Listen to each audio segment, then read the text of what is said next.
What's up, everybody? Today we're here with John Schoonmaker, managing partner at Berkshire Hathaway HomeServices. What's up, John? How you Pleasure doing? to be here.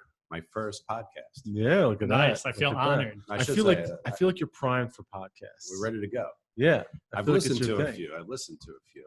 What podcast do you listen to? I just listened to Brian Buffini's bold predictions for 2020. Okay. Anything interesting? You know, he's selling stuff. He's selling his programs, his training, which is great. The referral business is often forgot about, which I love. Yeah. So he talks about the pop by, the stop in, the clients, the old school stuff. Old school. Yeah. How did he start his career? It's funny. He said the first day I got on the job, the lady went into a realtor and said, "Yeah, you can start here," and got his license. He always makes a joke about everyone in California there's more real estate license than driver's licenses. And he said she gave me the white pages. She said, "Just dial that so you make an appointment." He goes, "Oh, it's pretty easy." He's from Ireland and he's painting houses. And you paint houses? Have I ever painted a house? Yeah, of course I painted a house. I hear you paint houses. What movie? Is that a movie? Yeah, come on. I don't know. The Irishman. Oh. I saw it, but I don't. I remember. I'm not like a movie trivia guy. No. Yeah. If you could, just see the way the mic works, you got to talk right into there. it. All right. Yeah, you got to get in this. All right. Not too close, but close enough. You don't want to hear that echo. We got to echo in here. So the broker says, make a call. Don't leave till you make an appointment. He goes, "Oh, that's pretty easy." And he starts dialing the white pages. And he goes, "I never heard so much vulgar language in my life." But he survived. He's a funny guy. He's a funny Irishman, and he's got a great program. Yeah. So I'm really interested in your career and what brought you to the point of owning a piece of the franchise rights to Berkshire Hathaway in Long Island, Brooklyn, and Queens. I mean, because that is some holy grail real estate stuff. So talk me through, from the day you first started working, one step after the next, into who you are today and how that all. Yeah, that's cool. It's life is peaks and valleys, right? I hear you. And there's always silver linings. So you got to find the silver linings, right? I love that movie too. I'm a big movie guy. Yeah. Silver Linings Playbook. Yeah. It's a good one. Bradley Cooper. Right? Bradley Cooper. Right. But not to drag it all out, but I met Emmett Laffey socially many, many years ago. Our wives are friends. In fact, we got a guest in this room who knows our wives as well. Diana Hyotis, rock star agent. That she is. She's obeying the rules. And so about 12 years ago, I had a recruiting firm really dedicated towards the healthcare field, managed care. And what companies were you recruiting for? Like United Healthcare, Aetna, Oxford. So all the major insurers. Major insurers. Okay. And what kind of jobs were you searching for? Salespeople in that field? Okay. Mostly sales and contract managers, going out contracting with doctors, hospitals, SNFs, ancillary providers, all that kind of stuff. Right up your guys' alley. Yeah. We'd go to the neurosurgeon and he'd be like, "Hey, CPT code 60848, that pays $2,000. He goes, "I want $82,000 plus healthcare." So you've seen the reimbursements that these guys get. Yeah. We've pretty wild. We've done a lot of that. And so then Emmett says one day, we're having a beer. And he goes, "You're a recruiter." Right. I go, yeah, we do it. And he goes, "I need a manager. For one of my offices. You can do it." I go, "Real estate, it's not, So you've been doing the insurance thing for how long at this point? At that point, I had 13 years. 13 years. You were, Did you have any kids at that time? Just had, I think I just had both of them right around that time. Right. 3 and 1 or something like that, 4 and 1. So to make a career change at that stage in your life is crazy. It's crazy, and it's crazy. Yeah, you're probably doing well in insurance because you've been doing it for 13 years, right? So it was, it's funny. You look back and it's close to, hindsight's 2020, but at the time I was comfortable. Right. And comfortable is the last place you ever want to be in I any hear business. Yep. It's the last place. You're comfortable, you're in trouble. Yep. And even our big boss, Gino Blafari, says, if you're not moving forward, you're dying. The minute you stop moving forward, you're dying. So in hindsight, and so here's the better part, it was 2009 when the real estate world was crumbling. Yeah. And that's when you made this move. That's when I made the move. Holy cow. Yeah. So you had to be, you have to probably answer your wife a little bit on that one. My wife, go for it. Well, what was go for it. Mortgage, baby, 2 kids, go for it. Of course. So you finally come to the decision. Well, how'd you make that decision? Yeah. I mean, Were you looking for a career change? I think when you're comfortable and opportunity knocks, and if you guys have gotten to know Emmett, he's an exciting guy. Yeah. He's a great salesman, and he just put together a pitch that I was like, you know what? Nothing ventured, nothing gained. That's kind of what I've lived by. Nothing ventured, nothing gained. Right. You don't step out of your comfort zone. What do you could have done what I was doing for next. But the firm's still there where I used to work. Still there. I'm making money. It's all cool. Punch the clock at 5 o'clock. You're home. That's wild. So we stepped out, and it was short sales. It was REOs. Is the world crumbling? After Lehman Brothers, and we just dug in, and I think the worst was probably behind us at that point. Right, 2009 was you started to. So you stepped in as an office manager. No, I wasn't licensed. So Emmett said, "Listen," because I had recruited a great manager for him a year before I joined, and then in 2009 he called me again. He said, "I need another manager." I said, "All right, I'll do it." And I placed another one. And as I placed that one, he said, "You know what? I need someone like you recruiting and on the team all the time." So I said, "All right, make me an offer." So I went in as I helped with recruiting and helped with our capture of business and mortgage and title, and just as an executive. So I wasn't a licensed real estate agent. And you were part of that corporate team that helped him grow his brokerage and all that good stuff. Yeah. And you were recruiting agents and back-end people like office managers and anything and everything, whatever we need. Right. And when you said you helped build out title and all that stuff, what do you mean exactly? Because, I mean, you don't have a background in any of that. No background, but you learn it quick, And he had a mortgage company, and we had, just as I joined, maybe within the first 6 months, we joint ventured with Wells Fargo. Okay. And Wells Fargo, in essence, bought 51% of the mortgage company, and he retained 49%. And then that was kind of putting us in turbo mode. Right. And we just started recruiting people. We hired a manager, and we grew that business to, they were doing over $100 million a year. Wow. Really? It's crazy. Wow. Crazy. On the mortgage side. On the mortgage side. Wow.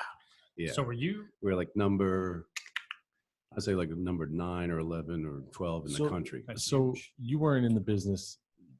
You weren't in the business in 2004.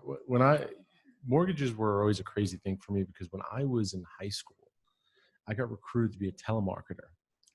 So I got recruited for, I don't know if you ever heard Southern Star Mortgage. You ever hear Southern Star Mortgage? No. There's apparently a few of them all over the island, but we were 16 years old. Okay. We would stroll in after school. They'd put us on the phones, and they'd just give us a list to call out of the phone book. And they'd say, these people they're paying interest at 24% on credit cards, consolidated it into 4% on a refi, and that's what you're selling. And we would basically gain interest on the phone, pass them right off to a broker. And I mean, we were kids making pretty good money and having a blast. But those are the wild days. So how do you build out a mortgage business that big? Yeah, just people. We had 15 offices. We had 2-3 mortgage brokers in each office, and we really just worked on client service. When the buyer came in, let's give them world-class service. Wells Fargo, First Ally was our company. Let's just give them all the services and make it a beautiful transaction. Wow. And to this day, we still do our best to do that, and hold their hands, go through the pits and valleys of it. People are nervous, people buying a house first. We lose sight of what we do. Right. Even someone's telling me today, because it's so common. Diana's friend's going to be moving, and she's freaking out. Oh yeah, and we take it for granted. Yeah. I was told, I'm going to contract. We'll see you in 3 months, and then all the fun starts. Right. Yeah. It's the same thing working in a hospital in the operating room. You lose, like, surgery is not a big deal. Not a big deal. I got surgery. It's like, oh, it's no big deal. Become jaded. I think they say that's the word. It's like, I'm getting surgery. I'm going into the night. It's crazy. Yeah. Become jaded. So I want to know how. So, like, because you make it sound like, oh, like, we just recruited people who built the business. Like, you make it sound like recruiting people is easy. Like, if there's anything I've learned since we started the Pesce Lanzillotta Team, it's that recruiting good people is actually really hard. Very tough. I mean, how do you do it? How do you just recruit? How do you recruit these people and recruit the right people to help build the business? You got to go out, reach out, and find them. When you you just call random people. I mean, so when you have a real estate firm, you capture a lot of information, and you find out, and you ask agents, who's that guy who did that mortgage? Oh, and it was Jimmy Sunshine. He was really good. And you call him. You have some commonality. Hey, you just did a deal with Diana, and she said you had a perfect mortgage, perfect experience. I'd like to talk to you about Wells Fargo. And Wells Fargo brand at the time, before they're all there, Yeah, it was shenanigans. huge. You know, Top Dog, they probably store Top Dog in the Yeah, I industry. mean, my mortgage is through Wells Fargo. Yeah. And rates, as you mentioned, 20% earlier. My first mortgage was 7.25%, and you're getting rates at 3.5, 4%. Back in the 80s, they were like 20%, 20%. which is wild. I mean, it's actually a very interesting business, and it is true. You need a rock solid lender to be working with. They could. I've been in a situation where we've been in contract 3 months, they're ready to close, and last minute there's problems, Yeah. and they got to scramble. And I mean, we're talking big deals. I mean, the deal that I had an issue with a lender was a new development in New York City, in Brooklyn. I think it was like a $1.5 million deal, and in the last, literally a week before they were about to close, they had to give like the good faith estimate, Yeah. and the interest rate wasn't what they said it was going to be. All kinds of charges came out of the woodwork. They weren't able to do certain things without, the developer's approval, et cetera, et cetera. So it's definitely an interesting business. So you go from doing that with Emmett there. At what point do you guys break away from Laffey International or Laffey? No, yeah, we were Laffey International, and that's 2012. And him and his partners broke up, had a divorce, and he said, "John, pack your bags. We're going down the block." And I'm like, "Let's go. Nothing ventured, nothing gained." Let me ask you something, because you said the motto. That's it. in 2009 you started. Yeah. At what point? How long did it take to feel comfortable? Like, I made the right decision. This is going to be big. I'm really happy. Was it 6 months, a year, 2 years, 5 years? When did that happen? Did it never happen? Was it always still? You always. I think I always felt I made the right decision because it was a dynamic organization. Mm-hmm. It was growing, and as you learn, it's funny. I think it's even Brian Buffini is food, shelter, clothing. Mm-hmm. You're in a great business. You're in food, shelter, clothing. Mm-hmm. The three needs. And shelter. Yep. Yeah. It's never going away. It's never going away. And you study the macro stuff. There's not enough houses. Too many people. Population growth. Yeah, we need like a good Spanish flu or something. Potato. Potato. Yeah. So I never really focused on it, but when the breakup happened, and it was like, whoa, here we go. Yeah. Put the bootstraps on, and that was the impetus to get licensed. He said, "Hey, everybody's all in now." Right. And we had a small team that joined us, and we started an office down the block, and started Laffey International. So, and that was in 2000 and what? And to that, it's funny because I remember moving stuff like a week after Sandy. Mm-hmm. It was like end of 2012. He's like, "Get those files," and there was no power and just like craziness and stuff. You pick good times for career changes. Yeah. 2009 after the financial Giant crash, catastrophes. 2012 right after Sandy. Right. Giant catastrophes. Yeah. That's awesome. That's awesome. Let's hope there's no moves coming up for you anytime soon. But here's the silver lining. That was an opportunity to And look where you are. I mean, that's pretty awesome. jump in. So you guys all move out. You're not Berkshire Hathaway yet. No. Okay, you're just Laffey International. Laffey International. For how many years? For five years. Okay, so for 5 years. Then how does the Berkshire Hathaway thing come about? And So walk me through that. All right. So, in this business, you have to be everywhere. Yeah. And even if you don't want to be everywhere, you have to be everywhere. Mm-hmm.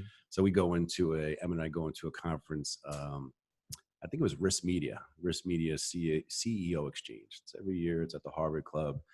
And you get ideas and, round table and speakers, and we're there. And all of a sudden we bump into one of Emmett's friends or colleagues from years past. And he's, "Hey, what's going on?" His name's Gino Belfar. He's, "Oh, I'm running Berkshire Hathaway." I'm like, "Berkshire Hathaway?" Yeah. Is it Warren Buffett running Warren that? Buffett. Yeah, we were those guys, Yeah. 3-4 years ago, like Berkshire Hathaway. He goes, "Yeah, we're selling real estate." We're like, "Not here, you're not." And he's like, "No, we want to talk to you. I want to talk to you. I'm sending one of my guys. Meet him for a drink." Mm-hmm. So he sends his business development guy, and we talk. And of course, being New Yorkers and bottom line, that's cool. Berkshire Hathaway, Warren Buffett. What's it cost? Yeah. What's it cost? And so we leave. Like that's Emma's like, and he was a franchise for a long time. He goes, "I ain't ever doing that again, man.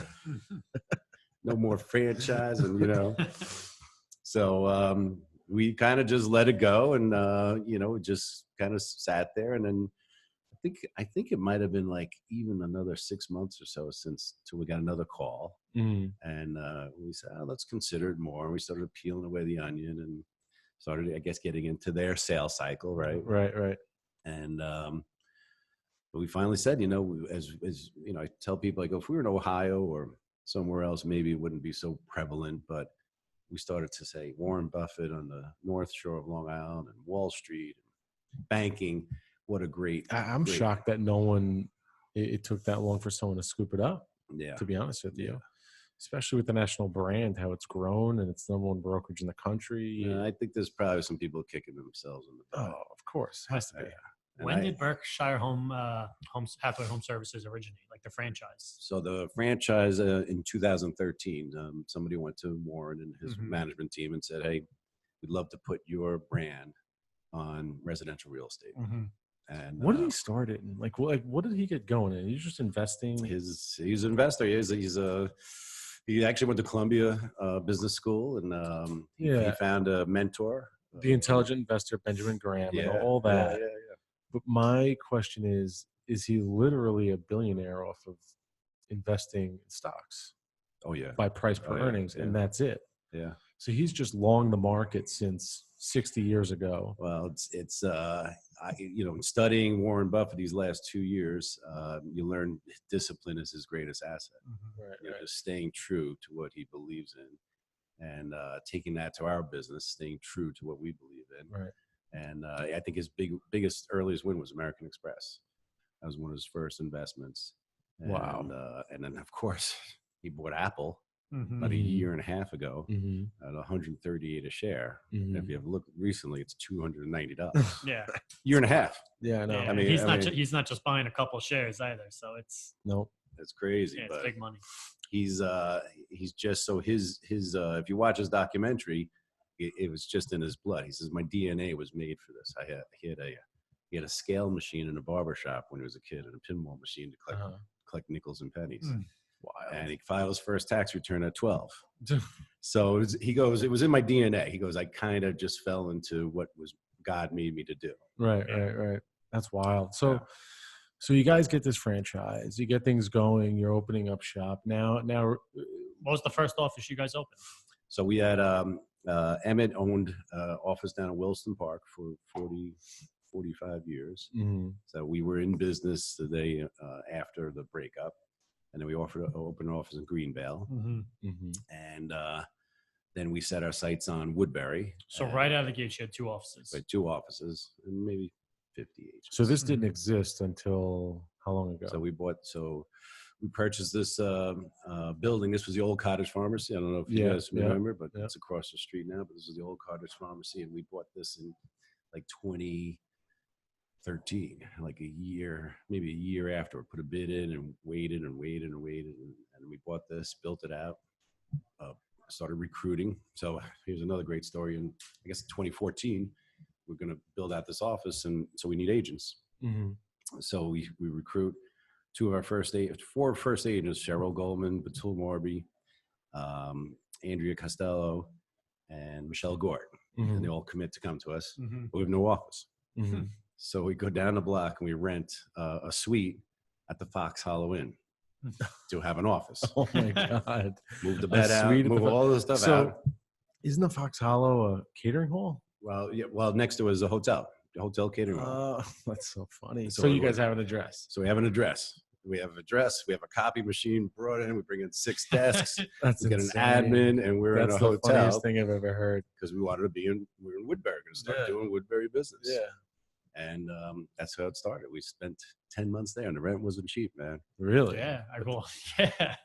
It's a hotel stay. I mean, listen, business owners, there's not much discount there. That's insane. And they did give you breakfast every day, though. That's Continental breakfast served to the brokerage. Very nice. Bring your clients in for breakfast. That's one of the coolest. Service, so you were literally running a brokerage out of a hotel room. Yeah. Yep. That's the coolest thing I've heard. But that's pretty. So now basically in the time span of 2 years, there's now 5 offices, and doing. That's the third, and then we build that. We come here in like 14, I think March 14th. It was like St. Patrick's Day. Maybe it was 15th. Get my years mixed up here.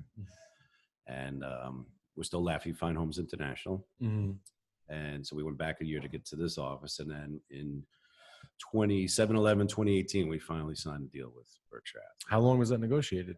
It was about a year and a half. Of negotiations? Yeah, well, kissing goodbye and come and go, and we're back, and send us something. We're not doing that. When you're signing, I mean, you don't have to get into specifics, obviously, but what's there really to negotiate when it comes to signing a franchise? I would feel like you want it, you want it. I mean, I guess especially a brand like Berkshire Hathaway, you would think like they kind of hold all the cards. Like they're like, hey, listen, you want our franchise, take it or leave it here. This is why our clients love us, our negotiation skills. Yeah. And there was, certain things we wanted, and you got to be patient. And of course, you never operate from fear of loss. But of course, we said, listen, guys, if we don't pull the trigger, there's someone behind us. Yeah. That's what would have me afraid of sitting on the sidelines for a year and a half negotiating.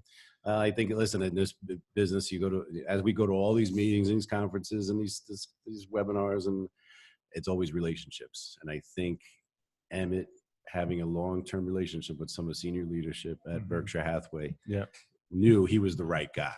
Right. And if they had to wait another 30 days, 60 days, 90 days, whatever, I think they knew they had the right guy. Right.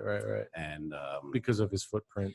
Yeah, from prior. previous business and growth. And so we started that, and then about 60 days later, we brought in Pugach Group down in Woodmere. Okay. So they joined us with 40 agents and 29, 30 years in business. And that's down the Woodmere office. Woodmere office for the Barry 5 towns. Yeah. Okay. Great office, and they're up probably 15-20% since joining Berkshire Hathaway. Great team down there. They kind of soaked it in, just took everything possible and went out there and really, I think, put some spark back in their step. Where did the brokerage finish with regards to volume last year in 2019? Last year, I think we did about all in $600 million. It's a lot. Yeah, it's a lot of business. Crazy. In a matter of not even 2 years. So 5 offices, 600 million sales. I mean, it's got to be the fastest growing brokerage on Long Island. I think now By it is. far. With you By guys, far. you guys coming on.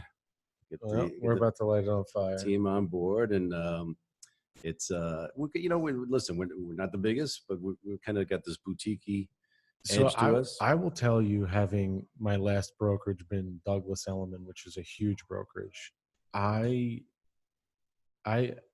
like the intimacy here. I like that Emmett's a phone call away. I like that you're around to have a conversation with.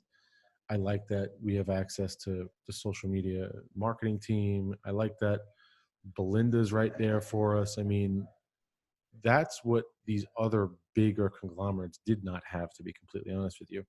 They were completely out of touch, at least with our team. I mean, sure, there's a few people that they cater to over there, but to be completely honest with you, there was no intimacy.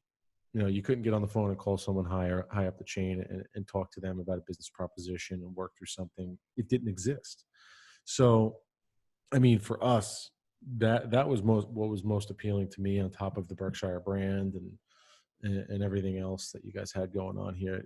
100%, this was for us, the move of a lifetime, and exactly what we needed to do at this point in our career. So thank you. But no, it's great to have you guys, and we're yeah. looking forward to it. And I think Teddy Roosevelt said it right: people don't care what you know until they know that you care. Yeah, exactly. And that's true. That's a good one to remember. Yeah, that's true. Because it's so true. Yep. So tell me what goes on at these Berkshire Hathaway national meetings. What's being discussed? What does the future look like? What are the core values? Because we haven't gotten to one yet. We'd like to go to one. There's one in a few months. Yeah, you guys got to shoot out to Nashville, man. I honestly think we may, but just curious to know. You gotta go.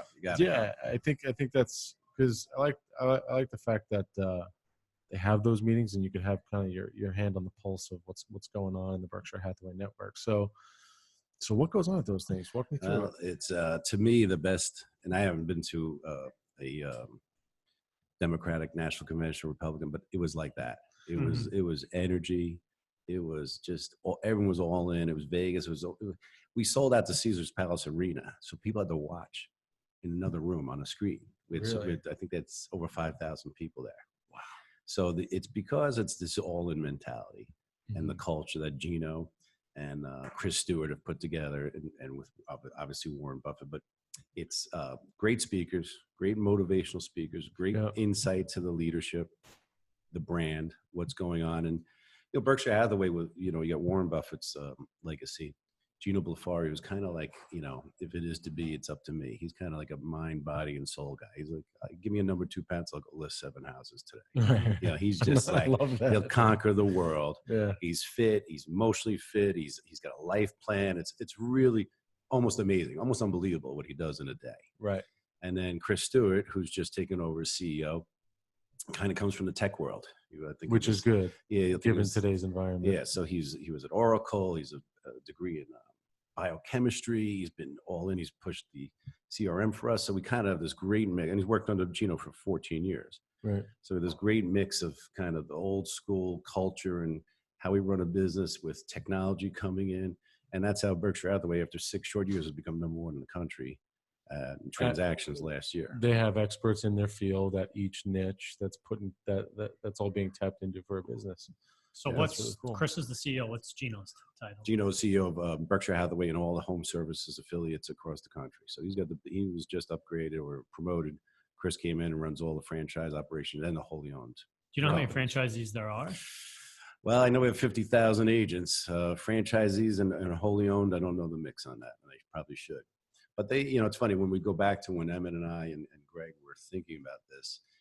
Berkshire Hathaway purchased quite a few brokerages across the country: Houlihan, Lawrence, Westchester, Long and Forster, one of the largest in the country. Yeah. Intl, he bought Gino's company out in California. And these are all people that are all over the Real Trends top 1,000, the top 500 brokers. And we said something's going on here. Expansion. That's what's going on. Something's going on here. And so you read the tea leaves, and sure enough, it comes out. Berkshire Hathaway took over number 1 in 2018, and I'll go out and say in 2019 we'll be number 1 again. Yeah, there's no turning back after There's that. no turning back. Yeah, once the velocity, the growth velocity is at a certain point, it's really hard for anyone else to catch up. Although Compass does a good job. Rob Refkin in expansion in New York City and all that stuff, and he's all over the country. But they've got a lot of seed money that comes in that they just spend recklessly. It's a different model. Very good stuff. So with regards to these meetings, right? The C-level, what is their 3 to 5 to 10 year vision with regards to Berkshire Hathaway outside of just growing and all that stuff? I mean, obviously they're just going to keep opening up franchises across the country and growth, but where the business is headed, real estate itself, a lot of people talk about the agent becoming obsolete, which I don't believe, but what are the hot buttons that they think need to be addressed the next 3 to 5 years for the company to be relevant? No, it's funny you say that because everyone's worried about what's this disruption that's going to come. What's going to disrupt the tech disruption, the iBuyers, and it's not happening. We're not selling plane seats, right? We got Travelocity and XP. If it's disruption comes when it's usually a lower priced item, and it's an easy gateway into it. We're in a very personal business. Extremely personal. Very personal. Now, listen, if I was trading sugar, I'd be worried, right? Machines have taken over, but it's not going to happen. You still need a broker to manage one of the most complex transactions in the world. And I think when we look at the tea leaves, Berkshire Hathaway is positioned to be the forever brand. And this is something we've touched on a little bit with you guys, but this is what to expect in Nashville. That just like the life insurance agent, he doesn't exist anymore. He's now a financial advisor. If you don't have all the suite of services, you're out of business. Right. You can't be a one-trick pony. You can't just sell life insurance and make a living. Right. They go to Morgan Stanley, they go to JP Morgan, and then you look at clients. Most clients have one attorney, right? One attorney, they do their will, they do, when they get in trouble, whatever. They don't have the real estate attorney right. And you might have your own accountant, right? You have an accountant for many years, right? So you very rarely change it. So why are we changing real estate agents all the time? Why do you buy a house with someone and sell it with someone else? Because you only do it a few times in a lifetime. That's why. Well, I think so. Most agents aren't providing any value. Well, there's no reason that too. Yeah. I think that's the Berkshire Hathaway saying we want to provide value for that. We want to sit down when you buy your first house. Let's plan your second. It's going to happen. You can't live in 1,200 square feet for the rest of your life. No. Let's plan that instead of winging it like most people do. Mm-hmm. And then, of course, you're going to have a vacation home at some point. You're going to upgrade. You're going to downsize. So they have a life plan for your real estate holdings. Right. And it's just like the financial advisor would come and say, what do you make? When do you want to retire? How much does your wife make? How many kids It's you no have? different. Yeah. No different, but it's with real estate. Right. So they're positioning us stuff. So now we take technology, we take the brand, and we take the most trusted real estate advisors in the world, and we package it. So when we sell a house to Diana last year, in 4 years, when she wants to sell her house, she calls us. Yeah. Because Gotcha. you're going to list the house tomorrow that somebody sold to them 5 years ago. No, I know. Yeah. Yeah. Mm-hmm. We're not going to let that happen anymore. No, you got to So- stay top of mind over that 5-year period. That's the playbook for Berkshire. I don't know if I'm giving anything away here, but that is No, the I mean, playbook. I think that's the playbook of every really successful real estate agent who works in an end user market. You know, we're in an end user market here where the people that are buying in Nassau and Western Suffolk County, they live here, they lay down roots, they send their kids to school, they trade up into bigger homes, they live near family. It's a lot different than, let's say, the South Fork, the Hamptons, which is a transient secondary market, in New York City, which is an international market where money's flowing in from all over the place. And, you know, it's just different. So like you said, if you could remain top of mind, especially in this market with people, because they all buy within 5 to 7 years they all sell within 5 to 7 years of buying, then at some point you could almost, I wouldn't say completely, but you could almost shut off your prospecting and live out of your database. I would tell a good agent today, go get 100 clients. Go get 100 clients, and you may never have to prospect again. Because the feed off of them from referrals, from their kids, their grandkids, their uncles, cousins. Go get 100 clients. Now, you say, I want clients for life. Get in your client's life. Yeah. You want clients for I like life. that. Get in your client's life. Yes. Yeah. I like that. Get to the barbecue. Get to the communion. Get to the hospital You when gotta live someone's it. sick. It's a You lifestyle. have to be there. But Yep. if you get to 100 clients and everyone's approximately 4 transactions in a lifetime, plus their tree of referrals, Mhm. you're in pretty good shape. Yeah. But And that, then just service the hell out of them. the only way to get to 100 clients is by building value and client retention, which is building value. Because if you're not building value, you don't have client retention, you're not gonna have longevity in the business. You can't churn and burn Your whole and life. just keep prospecting and selling houses and helping different people. You're not gonna have longevity. So you have to provide value. Well, you have to. And, you know, we're at a conference up in Massachusetts, and we had some leadership from Berkshire Hathaway, and the guy said, listen, the consumer is tired for overpaying to be listed. Mm-hmm. Because you know what a listing's from?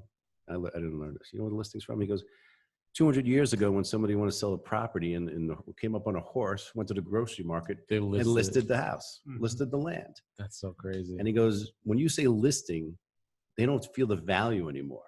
But when you talk about being a client and marketing their property and digital marketing and doing all that, then you're willing to pay for the value. Right. So it's really about getting that client and marketing the property, because anyone can list a property. What percentage of agents do you think are actually savvy enough to go out there and market digitally and do anything other than list their property on the MLS in our market? 3%. Yeah. What is it? I'm It's right like there. 90% agents don't even sell one house a year. No. Yeah. Yeah.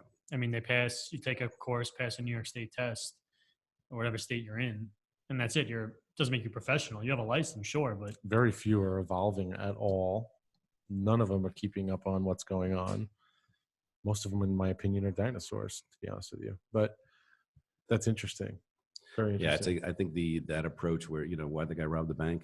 Because that's where the money was. Yeah. Mhm. Well, why are we, you know, marketing to people's handhelds, right? Now Right. Zillow captured that market, but Zillow's over the map, and now they're actually competing with realtors. Well, Zillow's having issues with instant offers, from what I understand. Like, they're hemorrhaging money from it, but they keep buying houses. I don't understand why the they keep doing business it. model doesn't. I don't see how it could work, and it's not working. Well, it's not working. That sliver of their business model is not working, but for some reason their stock. How's their stock price? I haven't looked at it in a Yeah, while. I think it's hanging in there, but you know, they got a great app, and they got you know, Wall Street always wants you to move the needle too, so they got to Yeah. keep reinventing themselves. Top line, bottom line. but they're buying houses at discount. I'd buy those houses. Yeah. They're just not in our But markets. But they're not making money. They're not buying them at discounts. That's the thing. They're not making money on them. Right. They are buying them at a discount, but turning them around and selling them, they're not making money from it. from as obviously if they're reporting losses in that part of their business. Well, we're in a frothy market for most of the major metropolitan areas, and it's hard to make money on a flip. It's not, it's the worst time to do that too. So why would they start that part of their business when the market is trading the way it is now? I mean, when the market's going straight up, anyone can make money on a flip, you know? Right. Well, I would suggest that people aren't buying the zip codes as much as they used to. Would you agree? What do you mean by buying a zip code? The agents used to buy the buyer leads. Oh yeah. I think that's dropped off tremendously. Yes, it has. Listen, the business, like we said, we're waiting for the disruptor to come in, and it's never going to happen. But you got what you guys are doing here on going out and gaining clients to market their properties, that's the business. It's never going to change. Yep. They've already attacked the buy side, paying referrals at the door at the yin yang for buy side referrals, right? They call me every day. We got leads for you, 25%. I said, oh, you got 8 listing leads. Oh, no, we don't have those. Technology's actually disrupted Zillow more, because now agents, you could build your own website and you can market it on social media, Google AdWords, and you could just pay you don't have to pay Zillow. You could just pay for those buyers. Yeah, I love the story about this. So you're going towards a FSBO kind of for a sale by owner. And there's an old story where a guy is going to FSBO and meets a great couple and falls in love. And I always say FSBO is kind of the Craigslist of real estate, right? you just I mean, you want to buy my lawn chairs? Yeah. So, the guy's smooth. Oh, I'm going to buy it cash. No, and then 2 days later, he's going to get a mortgage and he's going to put less down. He doesn't have the 50 grand. Can he put down, 17.5? And of course, it's going the wrong direction, but hope is very powerful in this business. Right. And I got it sold, and I'm not paying those brokers, and he's going to come through. And, the guy's really good and really sharp. And so they're getting close to the closing, and my mortgage is delayed. And of course the sellers, it's gone. They stopped marketing the house. No more showings. The worst thing you can ever do. And they load up the Mayflower van and they're packing. We're on our way, Virginia. And what's guy show up to close? I'm not closing. Oh, I want 50 grand off. What do you mean? I've been there. In Maryland. I've been there. Oh yeah, I want 50 grand off. Oh, we're going to keep your deposit? Good luck with that. Yeah, you're not keeping my deposit. You're not keeping my deposit, or you can fight for it for 2 years, and of course they have to take the discount. And who went out on that trade? Yeah, exactly. I hear you. So I've been in a situation like that before. The buyer was a commercial real estate broker in Manhattan, buying a house out in the Hamptons. He knew that the sellers of that house were divorcing, and it was a nasty, nasty divorce. So he knew that they weren't unified. So he got to that closing table, and the wife was sitting there waiting for that check. And he basically made crazy demands, asked for $100,000 off the price that they originally agreed to. He got up and walked away from the table. Well, I mean, they ran after him to get that deal done. And I think he ended up getting like $75,000 off the deal. Yeah. So wild business. So what's next for Berkshire Hathaway on Long Island? We've got our offices that are here. Where are the next towns that we're expanding to? What are you guys looking at? Oh, I can't tell you all that, right? All right. Whoever's listening, we can tell you. Well, we have an eye on Queens and Brooklyn. That's just some great markets. Yep. Great. Are you talking like Dumbo, Brooklyn Heights, Cobble Hill, Greenpoint, that far west Brooklyn, or are we talking more like towards the Verrazano Bridge? Well, for us, for Berkshire Hathaway, we really have no zip code. Okay. Right. So for us, it's value and servicing the client. So it doesn't really matter where we put a physical office, but it would cover most of it. So I would say central Brooklyn would be ideal, but it would also depend on who's coming in with us. Gotcha. That's a great leadership team. If they're in East Rockaway, we'll take them. Yeah. I know it's Queens, but yeah. But those are 2 areas we want to look at, and then expanding, of course, the Hamptons is always on the radar. It's just so fun and exciting, sexy. Hamptons is fun. Yeah. Is the vision to be the largest brokerage on the island, Brooklyn, Queens, at some point, or is it just kind of one step at a time now? I think it's one step. I think it's to be the higher level of brokerage. Right. I don't know if that's a numbers game or a dollar amount. You want to be the white glove brokerage. Yeah. Well, I think we are, and I think continue reputation. Reputation. Build the right reputation. That's it. The rest will take care of itself. We don't have to be everywhere, anywhere for everybody. We just got to be there for our clients. That's cool. I like that. Yeah. So I think, listen, exciting opportunities out there. It's all about people, Oh yeah. getting the right people, the right culture. Yeah. And growth is good, and it helps everybody. And it's funny. I just looked. I said, let me look at the market in Huntington. So we didn't wrap up with our last office we just opened was Huntington about 2 months ago. And it's for me, I'm from that area, East Northport, and it's kind of a homecoming. So I said, everyone's talking, it's so expensive to buy a house. So I said, let me look at stats, right? The stats, the numbers never lie. So in Huntington, I just took the township of Huntington, not the schools, not the schools, just MLS Huntington, and prices are up 13% in the last 10 years. Wow. But so that's so it's unaffordable, right? But volume's up 21% of deals being done. Units. Well, that's why. Yeah. Supply and demand. Supply and demand. Wow. So you say so the Are we average experiencing population growth on Long Island? Do you know? I know New York State as a total is experiencing a decline overall. I don't know about Long Island. I'll have to say that for the next webcast, right? Yeah, no, it's one of the most important things in real estate is population growth. If you have population growth, then your investments are always going to be safe, right? That's why Manhattan is what it is, because the population just kept growing and growing and growing and growing, and they had to build up, and the real estate just took off. Yeah. So it's an interesting thing. But listen, when you factor it, right, you're a suburb to Manhattan, you can ski tomorrow, like we did last week, right? You can ski tomorrow. You can be surfing in Long Beach tomorrow too. You get a good storm coming in, and a great nightlife. And Diana's down there at Dirty Taco, right, Diana?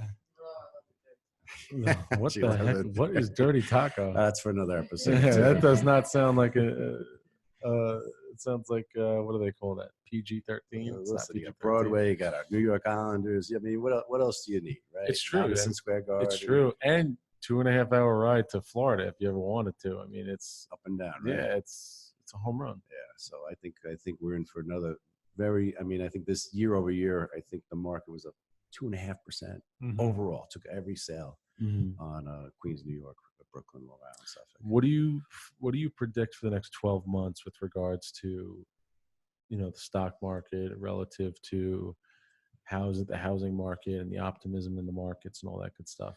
Well, I'm not a stock market. I love to follow it, but predictions is not my game. Yeah. It's just over my pay grade. I watch and listen and read, but it's an election year, so we may have some ups and downs, but unemployment's low, and people love to work. It's a great country, America, and people love to get out and work and earn. And I think we're doing more. There's more wealth than ever. Yeah, I agree with that. There's more wealth in this country than ever before, even today. I don't know where it ended up, but real estate, I think we still have we're going to suffer have trouble with supply. There's still light supply, which is good for sellers. It's a little tough for the first-time buyers, but that's a cycle. It'll work itself out. Yeah. At least that's easy though with the low mortgage rates. And with the low mortgage rates, it's unbelievable. Break it down to the ridiculous. Money's cheap. Sometimes you just got to quit your Starbucks habit to buy a house. That's it. That's crazy. it. That's awesome. But there's a lot of opportunity out there. I know you guys got a new listing coming on. You guys want to talk about it or not really? We just picked one up last night in Islip. Beautiful home, $479. It actually, honestly, the house it's like when I initially walked in, I obviously knew the price point because of the neighborhood, but I mean, that house, you plop it in like a Massapequa, America, or anything like that, you're talking about a $650,000 to $750,000 home. It's beautiful. The owners immaculately maintained it. Very nice people. That'll be hitting the market on the 15th of January. But there you go. First time buyer, maybe 3.5% down. They got a great house. That house will be sold within 2.5-3 weeks. That's great. Hands down. And that's what we do this for, right? Yeah. Think about that family that's going to come in there and buy that first house. Yeah. And then they want to get something too. And they're a nice family too. So to help both sides is just awesome. That's great. All good stuff. So anything Don't get jaded, right? Keep doing it. That's help and recommend a good mover. That's it. So John, before we go, is there anything that you want to say? Anything in particular that the brokerage is trying to do, recruitment, anything along those lines? Well, listen, I think you guys hit at the intimacy, and I like that word. To get to know our people, knowing everyone's name in the firm, and staying boutique-y, but with some great growth. Making sure our trusted real estate advisors do well in this business. As you know, it's a challenging, tough business, and the more touch points, the more opportunity for success. Yeah. I'll just tell anyone who's considering it or on our team is just get in the game, live it. Yeah. You got to just get on that wheel, get on that cycle, and don't get off. Once you get off, it's tough to get back on it. Understood. And, Diana down here, she got on the wheel about 2 years ago, and she's living it. You got to live it. 1.5 years ago. I know when you joined. Come on. So she's living it. She's doing great, and she's made some great introductions to you guys, and we love her for it. And we'll do this again. Maybe I can ask you guys some questions. sure. All this Flip stuff's it. going to live here, so we could do this whenever you want. All right. Well, with that being said, this is the Pesce Lanzillotta Team podcast. If you want to buy, sell real estate, you could give us a call. Our number is 516-888-9711. That's 516-888-9711. Our email is info@pl-team.com. That's info@pl-team.com. And that is it. Mike, you got anything? That's it. We are out. All right. Happy New Year.